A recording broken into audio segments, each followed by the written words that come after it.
Pustahan tayo. 500. Pero di rin lang sa niya. Kaya basig imuha ng kuhaon karon. Basta ako ang pangutana. Sagot nimo saging. No. Basta pangutana ako, sagot nimo saging. Taga saan ka man? Saging.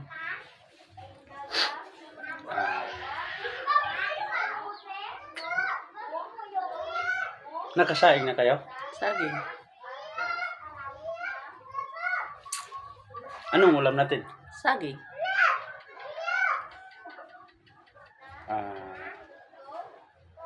Saan mga bata? Saging. Pila na ako pangutana? 4. Panalo na ako. Sabi ko sa'yo, bawat pangutana ko, saging. Panalo na ako ngayon. O, ulit tayo. 500 pa rin. Ha? 500 pa rin ha? Oo. Pero kung manalo ka, sa'yo na to. Kung matalo ka, bayaran mo ako. May utang ka ng 500.